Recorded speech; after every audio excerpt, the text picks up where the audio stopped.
దెబ్బలు చూడ ముఖం కాదు ఆమె చూడాలి. దెబ్బలు చూడ దెబ్బలు సార్ కాళ్ళకు చేతులకు తొడలకి కాళ్ళు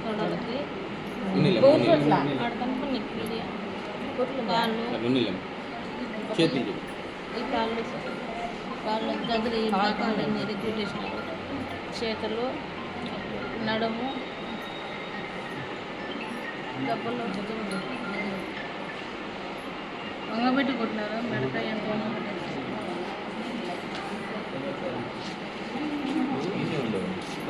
దగ్గరికి పోద్దు లేదు స్టడీగా పెట్టు అంతే అది పెట్టుకుని దగ్గరికి పోద్దు. మొబైల్ బాబులు వచ్చినాయి మా అమ్మకి చేయి కమ్మలు నాకు చైన్ మాట్లాడు చెప్పు. కమ్మలు అవి చైన్ టెంపుల్ ఎంపీ కొట్టా వేసేసాను రమ్మంటే పీజీ సార్ పంపించాను వస్తాం సార్ అంటే జరుగుతుంది రాలని వచ్చినాడు రమ్మంటే ఎంత రాలేదు పై పై పోతానే లాఠీ కట్టుకొని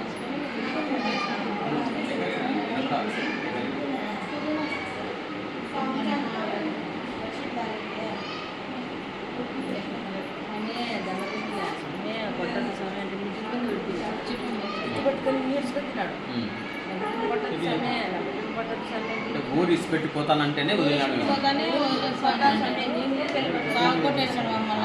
నెమ్మర్పూల్కుంట కదిరి నియోజకవర్గం నెమ్మర్పూల్కుంటలో పోలీస్ స్టేషన్లో ఎస్ఐ పేరు వలీ భాష. వీళ్ళను చిన్న మాట అనుకుంటే వీళ్ళని పిలుచుకొచ్చి పాత గేదెలు చూడతామని చెప్పి ఆడవారు మగవారు అనుకున్నా ఇష్టం వచ్చినట్టు విచక్షణ రహితంగా వాళ్ళని కొట్టి పశువుల్లాగా కొట్టాడు. అసలు మీరు పోలీసులేనా లేకుంటే రక్షక భటులా లేకంటే రాక్షసులా? వెంటనే ఆ వలీ భాషను ఎస్ఐ వలీ భాషను రిమూవ్ ఫర్ ది సర్వీస్, ఉద్యోగం నుంచి తొలగించి బాధితులకు న్యాయం చేయాలని బీసీ సంక్షేమ సంఘం నుంచి డిమాండ్ చేస్తున్నాం. లేదంటే ఆ స్టేషన్ ముందే ధర్నాకు దిగుతామని కూడా హెచ్చరిస్తున్నాం. మాట్లాడి SI sir Ramana sir Maula sir అందరూ వాళ్ళు అనుకూలంగా ఉన్నారు సార్. మాకు బజార్లకు పోవాలంటే భయం అవుతుంది. మాకు వర్షాన్ని పోవాలన్నా ఎడకి పోవాలన్నా చిన్న గోవసలు పైకి ఎత్తి కొట్టేస్తారు సార్. ఎవరి కింద మాకు ఊళ్ళో ఊరే కొట్టేస్తారు. ఊరు వదిలిపోతే రమ్మన్నాడు పైకి ఎత్తి కొట్టేశాను సార్. నా ముళ్ళు మీద ఎక్కడంటే ఆడ పట్టుకొని కొట్టినాడు సార్. యూసీసీ కొట్టినాడు సార్. పారిపోతానే కూడా మమ్మల్ని వదిలిపెట్టలేదు సార్. బయట వస్తానే పరిగెత్తానే కూడా యాడికి లంచా పోతున్నావు నువ్వు, పరిగెత్తున్నావు నువ్వు, ఎక్కువ నీకు కాల్చిపాది కదా చెప్పు వనికి నువ్వు పోతావు పో ఊరు ఇసిపెట్టాను అన్నాడు.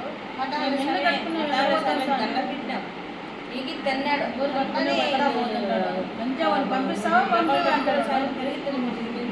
అందుకే మా ఊరికి సాగు చేశాను సార్. సాగు చేశాడు సార్. సాగు చేశాడు మెడకాయ తలకాయ కూర్చొని కొడతాడు. రమణ సారు మయ్య సారు ఎస్ఐ సార్ అయితే ఊపిరి అంటానన్న అయితే చేతులు అయితే ఇరిగిపోయినాయి సార్. నాకే అంతా వాళ్ళే సార్. మన హోమ్ మినిస్టర్ అనిత గారి వరకు చేరే వరకు ఈ వీడియో షేర్ చేయండి. మేడంకు న్యాయం చేయండి స్వామి. బాధితులకు న్యాయం చేయకపోతే ప్రజా ఉద్యమం గలాగా ఎన్పీకుంట పోలీస్ స్టేషన్ ముందు ధర్నాకు దిగుతామని కూడా హెచ్చరిస్తున్నాం. దీనిపైన ఎస్పీ గారు తొందరగా చర్యలు తీసుకోవాలని కూడా విన్నవించుకుంటున్నాం. లేదంటే కనుక స్టేషన్ ముందే ధర్నాకు దిగుతామని కూడా హెచ్చరిస్తున్నాం. పదే చెప్తున్నాం. ప్రతిసారి మీరు ఊరి వదిలి వెళ్ళిపోకుంటే కాల్ చేస్తానంటున్నాడంట. లేదంటే కనుక మీరు ఊరు వదిలి వెళ్తేనే ఊరిలో ఉండకూడదు, మీరు ఊరు వదిలి వెళ్ళిపోవాలి అని హుకుం జారీ చేస్తున్నా. మరి ఆయనకు వీళ్ళు ఏం తప్పు పని చేశారని ఊరు వదిలిపోవాలి? మీదన్నా ఉద్యోగం సంవత్సరానికి 2 నెలలు ట్రాన్స్ఫర్ అయిపోతారు. వీళ్ళు పుట్టిన ఊరు నివాసం ఈ సొంతం ఇంట్లో వాళ్ళు ఎందుకు ఊరు వదిలి వెళ్ళిపోవాలి? ఏమైనా ఉగ్రవాదుల? ఎస్ఐ వలీ భాషా గారిని వెంటనే సస్పెండ్ చేయాలి. లేదంటే సర్వీస్ ఫర్ ది రిమూవ్ చేయాల్సిందే. ఉద్యోగం లేకుండా చేస్తే తప్ప ఇలాంటి రాక్షసుల్ని బాధితుల నుండి కాపాడిన వాళ్ళు అవుతారు. ఆ వలీ ఎస్ఐ వెంటనే సస్పెండ్ చేయాలని కూడా మేము కోరుతున్నాం. ఒకవేళ ఎస్ఐ వలీని గారిని ఎస్ఐ వలీ సాబా వలీ భాష ఎస్ఐ వలీ భాష నెమ్మర్పూల్కుంట కదా, నెమ్మర్పూల్కుంట పోలీస్ స్టేషన్ ఎస్ఐ వలీ భాషను సస్పెండ్ చేయకుంటే వీళ్ళు ఆత్మహత్య చేసుకుంటామని కూడా చెప్తున్నారు. వీళ్ళకు బాధితులకు వెంటనే న్యాయం చేసే వరకు మేము దీని విషయాన్ని వదలము. ఎమ్మెల్యే గారు కూడా వచ్చి వెళ్ళారంట. మాకు న్యాయం చేసే విధంగా ఎమ్మెల్యే గారు కూడా ముందుకు వెళ్ళాలని కూడా వారిని హెచ్చరిస్తున్నాం. అలాగే వాళ్ళని కూడా విన్నవించుకుంటున్నాం ఎమ్మెల్యే గారిని కూడా. నాకు సాయం చేయండి సార్.